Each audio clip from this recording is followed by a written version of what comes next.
আশা করি বন্ধুরা সবাই ভালো আছো। তো বন্ধুরা, আজকে একটা স্কুটির চার্জার আমি রিপেয়ারিং করব।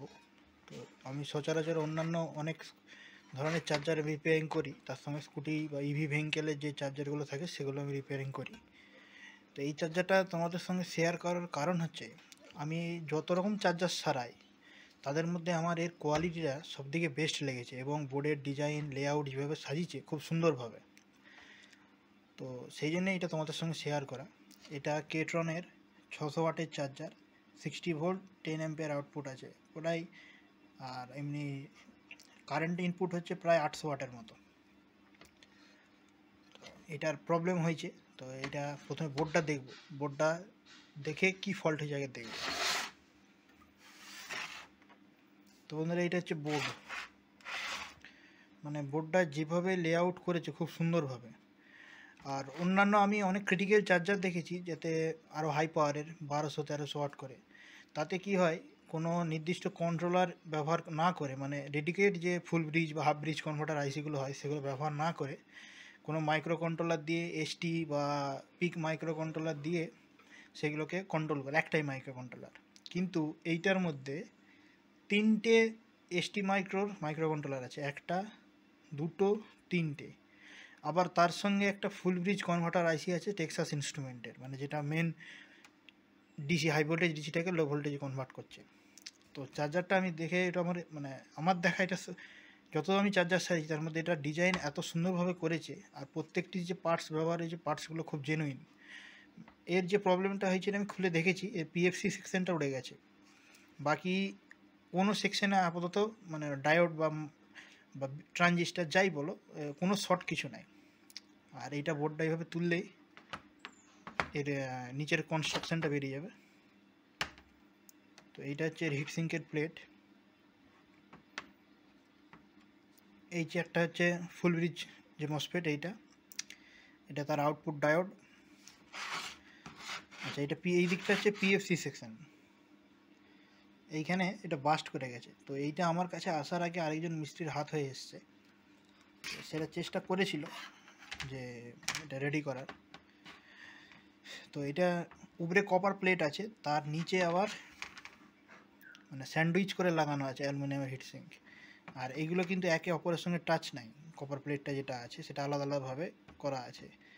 আর এগুলো একদম মানে পেস্ট দিয়ে বসানো আছে, মানে এসএমডি যে ওয়্যার হয়, সোল্ডার যে পেস্ট হয় সেইটা দিয়ে বসানো আছে, হিট দিয়ে তুলতে হয়। কিন্তু মেশিনটা বাস্ট করে গেছে এইভাবে, দেখতেই পাচ্ছ।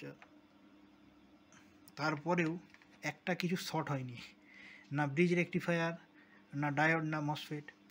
তো এবার বলতে পারো যে তাহলে এটার প্রবলেমটা মানে এইরকম পুড়ি দেওয়ার কারণটা কী। তো যেটা পুড়ি দেওয়ার কারণ দেখতে পাচ্ছি সেটা হচ্ছে যত সম্ভব এই ইন্ডাক্টারের এই পয়েন্টের কয়েলটা যেটা ছিল, এইখানে যে পয়েন্টটা বেরাচ্ছে, এইটা কোনো কারণ হয়তো ড্রাই শোল্ডার হয়ে গেছিলো, মানে যেটা ক্রিটিক্যাল হয়ে যাওয়ার পর হয়তো সেই সময় অপারেশনে ছিল, আর আস্তে আস্তে হিট হতে হতে হতে হতে এটা ছেড়ে দিয়েছে। তখন এই মসফেটটা হয়তো কোনো কারণে এখানে কারেন্ট সেন্সিং যে রেজিস্টারটা থাকে সেটা ফাটিয়ে দিয়েছে, দিয়ে এই সেকশনটা ডেড হয়ে গেছে। আর এই সেকশন পিএফসি সেকশন না চালু হলে, যেহেতু এতগুলো মাইক্রো কন্ট্রোলার দিয়ে করেছে, নিশ্চয়ই প্রোটেকশান এবং সব কিছু মনিটরিং করে। তো সেইটা আগে দেখতে হবে যে ব্যাপারটা কী। তো আস্তে আস্তে আমরা দেখব, যদি পিএফসি সেকশন চালু করা যায় খুব ভালো, আর যদি পিএফসি বাইপাস করা যায়। আবার বাইপাস করতে গেলে এখানে মাইক্রো কন্ট্রোলারের যদি প্রোটেকশান থাকে, মানে মাইক্রো কন্ট্রোলার যদি সেন্সিং করে যে পিএফসি এত ভোল্টেজ নাই, এত ভোল্টেজ আছে, তাহলে হয়তো বোর্ডটা চালুই হবে না। তো সেটা দেখব। এটা আমি যতগুলো স্কুটি চার্জার সারিয়েছি ম্যাক্সিমাম 70% সাকসেস। এবার এইটা যত সম্ভব মনে হচ্ছে হয়ে যেতে পারে, কিন্তু 50-50 চান্স আছে যেটা নাও হতে পারে। কারণ প্রোটেকশন যদি সফটওয়্যারে বিল্ট ইন থাকে এর কোডের মধ্যে, যে এই ভোল্টেজ এখান থেকে এত না হলে কোনো মতে ছাড়বো না আউটপুটটা, তো তখন এই পিএফসিকে চালু করতেই হবে। আর পিএফসির এই কী রেজিস্টার ছিল এগুলোর ভ্যালু বোঝা না গেলে এটাকে চালু করা অসম্ভব। তো চলো দেখা যাক আস্তে আস্তে স্টেপ বাই স্টেপ কী করা যায়। বন্ধুরা, তো আমি 3টা পার্টের চার্জারটাকে খুলেছি। এটার উপরে হেডার পিন ছিল, তো হেডার পিনটা তুলতে একটু টাইম লেগেছে, কারণ যাতে প্যাড একটা নষ্ট না হয়, নইলে কী হতো, প্যাড নষ্ট হয়ে গেলে যদি এটা সারানো যায় তারপরে আবার প্রবলেম হতো প্যাড লাগানো। তো এইটা 3টা পার্টে ভাগে খুলে ফেলেছি। এইটা হচ্ছে স্ট্যান্ড বাই ট্রান্সফর্মার, এটা এর বোর্ডটা যেটা মেন কন্ট্রোলার বোর্ড। আর এটা হচ্ছে হিট সিঙ্ক প্লেট, যার সঙ্গে এগুলো সব মানে লাগানো আছে, পাওয়ার ডিভাইসগুলো লাগানো আছে। তো এই বোর্ডটার প্রতি এখন অতটা নজর দিলে হবে না।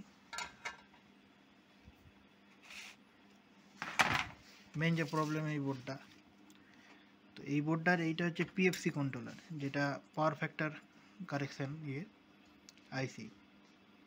এবার এই আইসিটার যে ফল্টটা হয়েছে, এই আইসিটা থেকেই কিছু একটা হয়েছে, যার জন্যে ওইটা উড়িয়ে দিয়েছে, ট্র্যাকটা উড়িয়ে দিয়েছে। তো আমি এটা প্রথমে একটু পরিষ্কার করেছি, পরিষ্কার করে যে কন্ডিশন দেখছি, হয়তো এটা আবার রেডি করা যেতেই পারে। এখন আমি মানে শিওর নই, তবে এটা রেডি করা যেতে পারে দেখে মনে হয়। তো বন্ধুরা, এইটা হচ্ছে পিএফসি যে কন্ট্রোলার আইসি টেক্সাস ইনস্ট্রুমেন্টের। তো আইসিটা আমি মার্কেটে খোঁজ করে দেখেছি, মার্কেটে এটা অ্যাভেলেবেল নাই। এটা যদি অনলাইনে পাওয়া যাচ্ছে, অনলাইনে বলতে বাইরে থেকে অর্ডার দিয়ে আনাতে হবে, কিন্তু আইসিটা অরিজিনাল হবে নাকি তার কোনো গ্যারেন্টি নেই। আর আইসিটার যেটা মানে এই বোর্ডে যেভাবে পিএফসিটা করা আছে, আগে সার্কিট ডায়াগ্রামটা দেখলে আরও ভালো করে বুঝতে পারবে। মানে যেটা অ্যাপ্লিকেশন সার্কিট এদের সঙ্গে দেয়, তো সেরকমই এরা ডিজাইনটা কি প্রায় একই, শুধু হয়তো কানেকশান একটু আধটু আলাদা হতে পারে।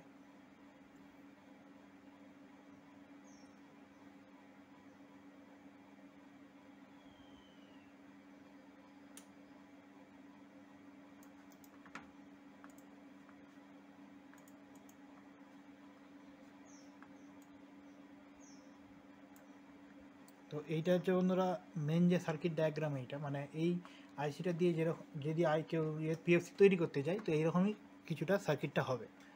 প্রথমে এখানে লাইন ঢুকবে ইএমআই ফিল্টার হয়ে ব্রিজ রেকটিফায়ার, সেখান থেকে আউটপুট হয়ে মানে যেটা মেন চোক ইন্ডাক্টার, সেখান থেকে আউটপুট ডায়োডের মধ্যে আউটপুট হয়ে বেরিয়ে চলে যাবে। এটা বুঝতে গেলে অনেক টাইম লাগবে। তো বেসিক কাজ হচ্ছে এখানে এসি ঢুকবে, এখানে ডিসি হয়ে বেরাবে। এবার ডিসি বলতে এটা মানে স্থির একটা ডিসি হয়ে বেরাবে, এখানে লাইন ভোল্টেজ যাই থাকুক, একটা লিমিট আছে, তার নিচে নামলে বন্ধ হয়ে যাবে।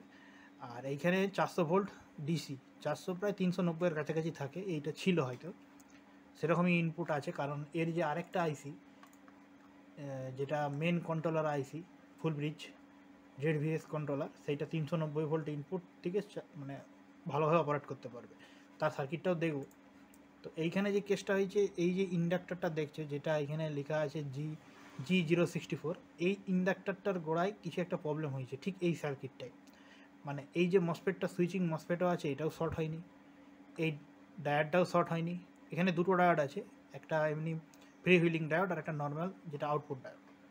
তো এর মধ্যে কোনোটাই শর্ট হয়নি। তো এটা শর্ট না হওয়ার মানে কারণ হচ্ছে এখানে যে অন্যভাবে কিছু শর্ট সার্কিট হয়েছে সেটাও নয়, কিন্তু এইখানে যে মানে সেন্সিং রেজিস্টারটা আছে, এই রেজিস্টারটা এইটা বাস্ট হয়ে গেছে। আর তার সঙ্গে যে সাপোর্ট রেজিস্টারগুলো ছিল মানে ভোল্টেজ ডিভাইডারগুলো, সেগুলো উড়ে গেছে। তো কিছু যে কোন কারণে হোক, তো এখন আমাদের যেটা কাজ হচ্ছে, আমাদেরকে এই সেকশনটা বাইপাস করতে হবে। এবার যদি ওই মাইক্রো কন্ট্রোলারে এটা বিল্ট ইন থাকে, মানে STM32 যে মাইক্রো কন্ট্রোলার আছে, তাতে যদি বিল্ট ইন থাকে প্রোটেকশান সফটওয়্যারের মাধ্যমে, যে এখানে ভোল্টেজ সেন্সিং করবে বা এত একটা নির্দিষ্ট ভোল্টেজের পর ওটা বন্ধ হয়ে যাবে বা তার নিচে নেমে গেলে চালু হয়ে যাবে, এরকম যদি থাকে, তো এটাকে চালু করা অসম্ভব, এটা কাজ করবে না। আর যদি এই প্রবলেমগুলো না থাকে, তাহলে এটা সুন্দরভাবে কাজ করবে পিএফসি বাদ দিলেও। পাওয়ার ফ্যাক্টরটা ঠিকঠাক কারেক্ট হবে, কারেকশান মানে যেটার জন্য এটা দিয়া, তো সেটা গন্ডগোল করবে আর কি, সেটা ছাড়া এতে আর কোনো প্রবলেম হবে না। তো এইটা আমরা বাইপাস করতে গেলে কী করতে হবে, এইখান থেকে যে আউটপুটটা আছে ব্রিজ রেকটিফায়ারের আউটপুটটা ডাইরেক্ট ভি আউটে গিয়ে দিতে হবে। আর এখানে ক্যাপাসিটরের ভ্যালু বাড়ানো হতে পারে। বন্ধুরা, এইটা হচ্ছে এর ব্লক ডায়াগ্রাম যে পিএফসি আইসিটা। তো পিএফসি আইসিটা যেটা প্রবলেম হয়েছে, এইখানে যে আউটপুট ড্রাইভটা আছে, এই আউটপুট ড্রাইভের এই ডায়োডটা ইন্টারনালি কোথায় শর্ট হয়ে গেছে, 8-এর সঙ্গে গ্রাউন্ড শর্ট দেখাচ্ছে, কারণ এইটা ড্রাইভার এখানে বিল্ট ইন থাকে আউটপুট। তো এই জন্য আইসিটা মানে আর ওটাকে লাগালেও আর কাজ হবে না, আর ওই আইসি মার্কেটে পাওয়া যাবে না। আর ওর সঙ্গে যদি সাপোর্ট সার্কিট যেটা আছে, যেটা ফুল ব্রিজ কন্ট্রোলার জেডভিএস, তো ওইটা গেট ড্রাইভ যেমনভাবে এখানে করা আছে সেইভাবে ওখানে বিল্ট ইন আছে, গেট ড্রাইভ ট্রান্সফর্মার দিয়ে আলাদা আলাদা করে তো এই সার্কিটটা যদি মানে আমাদের রেটেড ভোল্টেজ যে আছে তার থেকে যদি ঠিকঠাক চলে তাহলে চার্জারটা আবার দাঁড়িয়ে যাওয়ার সম্ভাবনা আছে। তো সেটা দেখবো, আগে লোড দিয়ে দেখতে হবে। প্রায় 600 ওয়াট আউটপুট লোড টানতে হবে চার্জারটা থেকে, দিয়ে দেখতে হবে যে এই আউটপুটে আলাদা করে মানে যদি আবার ক্যাপাসিটি এক্সট্রা দিতে হয় তো সেটা আরও দিতে হতে পারে। তো সেটাই এবার আস্তে আস্তে দেখবো যে এই সার্কিটে এইখানে যে আউটপুটটা আছে এইখানে কি আলাদা করে আবার ক্যাপাসিটর দিতে হতে পারে। অলরেডি বোর্ডটাতে যেটা আছে প্রায় 500 মাইক্রোফ্যারাডের মতো ক্যাপাসিটর এখানে আছে বোর্ডের মধ্যে। এবার ওইটা হয়তো 820 পর্যন্ত তোলা যেতে পারে যা স্পেস আছে, কারণ ওর বেশি জায়গা, ওর এখানে অত জায়গা নাই যে আরও ক্যাপাসিটর অ্যাড করবো। বাকি এবার যদি STM32 বাইপাস হয়ে যায় মানে প্রবলেম না করে তাহলে এই সেকশনটা আউটপুট যে 600 ওয়াট আউটপুট যে কন্ট্রোলারটা আছে সেটা পুরো ওকে আছে এবং সেটা কাজ করছে। তো এবার লোডটা দেওয়ার জন্য আমরা একটা ইকুইভ্যালেন্ট সার্কিট দেখতে পারি যে কীভাবে লোডটা ফেলবো। তো ধরো এটা 5টা 12 ভোল্টের ব্যাটারি আছে 60 ভোল্ট, আর এর সঙ্গে 3টে রেজিস্টার আমি অ্যাড করেছি।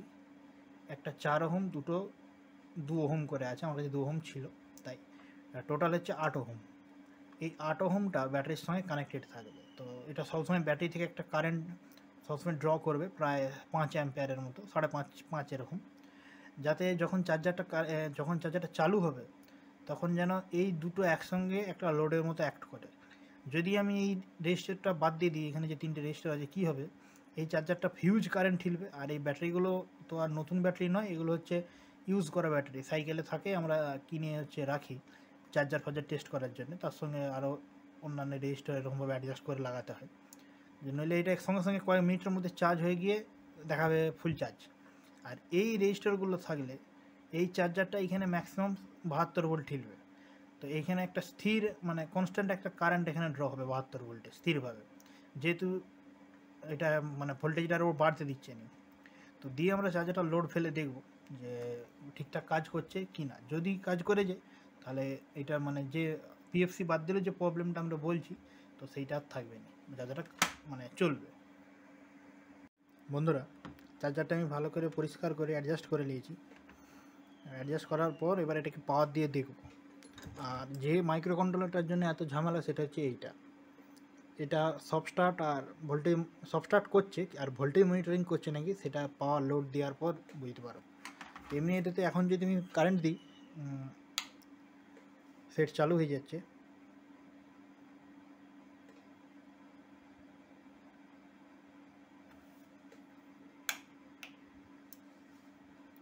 দেখতে পাচ্ছ আলো চলে এসছে, আর এখানেও আলো চলে এসছে। তো এবার দেখতে হবে লোড দিয়ে যে ওখানে ভোল্টেজ ড্রপ খেলে ও আলোটা বন্ধ হচ্ছে কেন। যদি এটা বন্ধ হয়ে যায়, এই সেকশনটা মানে এই সেকশনটা এখানে চালু করছে পুরো, যদি বন্ধ হয়ে যায় এটা চালুই হবে না। আর লোডের জন্যে আমি একটা আলাদা করেছি, এই যে লোড যেটা 4 ওহম 1000 ওয়াট আর 2 ওহম 500 ওয়াট করে আছে, সিরিজ করা আছে, টোটাল 8 ওহম। আর এই দিকটা হচ্ছে ব্যাটারিটা, 5 ভোল্টের ব্যাটারি আছে। আর এইটা হচ্ছে ভোল্ট মিটার, 60 ভোল্ট এখন ব্যাটারিতে আছে 5টা ব্যাটারিতে, প্রায় 12 করে। তো এবার এটা কানেক্ট করে চালু করে দেখব। তো বন্ধুরা, যেমন ডায়াগ্রামে কানেকশান ছিল মানে লোডটা সেইভাবে কানেকশান দিয়ে দিয়েছি। এটা হচ্ছে ব্যাটারি ভোল্টেজ, এটা হচ্ছে ডিসি যে হাই ভোল্টেজ তার এখানে রিডিং উঠবে, আর এখানে চার্জিং কারেন্ট উঠবে। আর এই যে তারটা দেখছো এটা মেন যে রেজিস্টারের তারটা এখন ওপেন রেখেছি, কারেন্টটা মানে চালু হওয়ার পর এটাকে আবার নেগেটিভের সঙ্গে লাগাবো। তো এমনি টাচ করলেই দেখতে পাচ্ছ যে ব্যাটারি ভোল্টেজটা কমিয়ে দিচ্ছে। তো তখন কতটা কারেন্ট টানে সেটা টেস্ট করার জন্য তো প্রথমে আমি এমনি নর্মাল সিরিজ লাইনে দিয়ে 400 ওয়াটের সিরিজ আছে, দুটো 200 ওয়াট ল্যাম্প প্যারালাল করা আছে, দিয়ে জিনিসটাকে চালু করছি।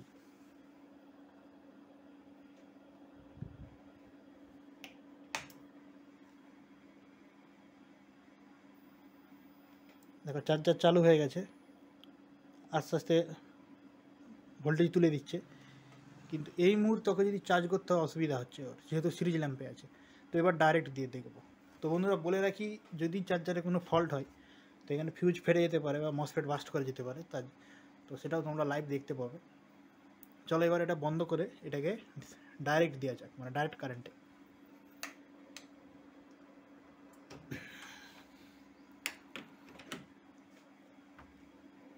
আর এইটা আমি কানেক্ট করে দিচ্ছি।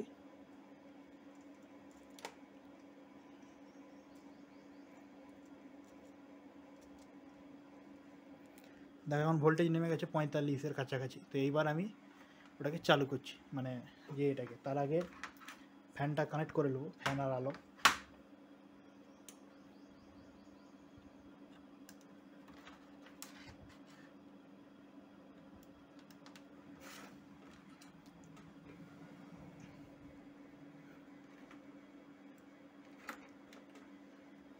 এটা চার্জিং যখন হবে নি তখন লাল সবুজ হবে, আর চার্জ হলে এটা লাল নিব্বে জ্বলবে হবে।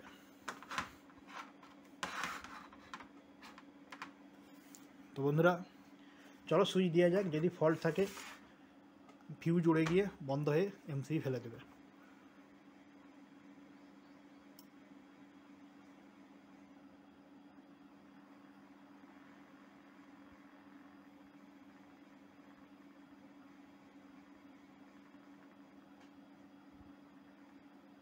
তো বন্ধুরা লোডে সুন্দর চলছে, কোনো প্রবলেম নাই। এখানে লাল আলো দপকাচ্ছে, দেখতে পাচ্ছ। তো এই কারেন্টটাকে আস্তে আস্তে আরও বাড়াবো। রেজিস্টরের যে লোডটা আছে ওটাকে আপ ডাউন করে এর কারেন্টটা আরও বাড়াবো।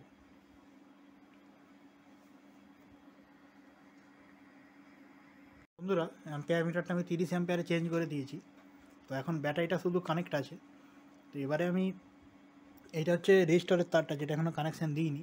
তো পাওয়ারটা দিয়ে এটা ঠিক চালু হবে, সেই সময় ওটা কানেক্ট করবো, তাহলেই তবেই ওই রেজিস্টরের লোডটাও ধরবে। নাহলে কী হবে, ওটা জাম্পিং হতেই থাকবে। তো এটা একটা টাইমের ব্যাপার থাকে, ঠিক টাইমে ওটা লাগাতে পারলেই চার্জিং কারেন্টটা একদম 10 অ্যাম্পিয়ারে উঠে যাবে। নাহলে ওটা 2 অ্যাম্পিয়ার 1 অ্যাম্পিয়ার আপ ডাউন করবে। তো প্রথমে সুইচটা দেওয়ার সঙ্গে সঙ্গে ফ্যানটা চালু হয়ে বন্ধ হয়ে যাবে, ওই সময়ের মধ্যে আমাকে কানেক্ট করতে হবে।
তো বন্ধু এবারে হয়নি, আরেকবার চেষ্টা করি।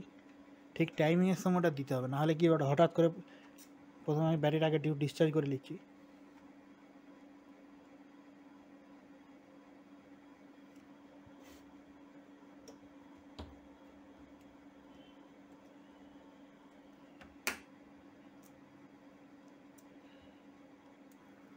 দিয়ে এবারে সুইচ দিলুম।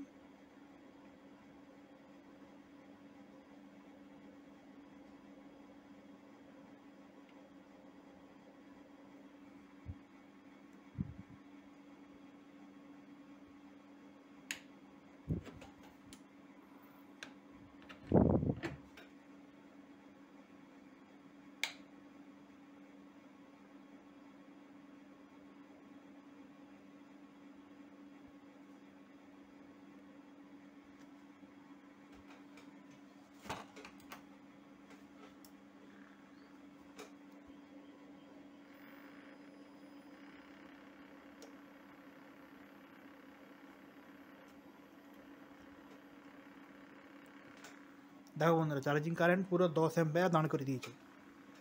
60 ভোল্ট একদম আউটপুট, যা চার্জারে লেখা আছে সেম 60 ভোল্ট 10 অ্যাম্পিয়ার।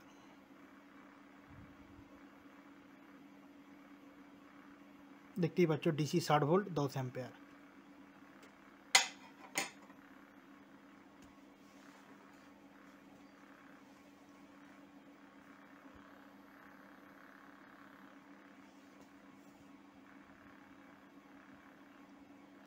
আর এইটা ZVS হওয়ার কারণে 0 ভোল্টেজ সুইচিং, তো এইটা টপোলজি যে ইউজ করেছে এতে হিট খুব কম হয়, এফিসিয়েন্সি প্রচুর বেশি, ওই জন্য এইটু হিটসিংয়ে এত ওয়াটের চার্জার বিল্ট ইন করতে পেরেছে।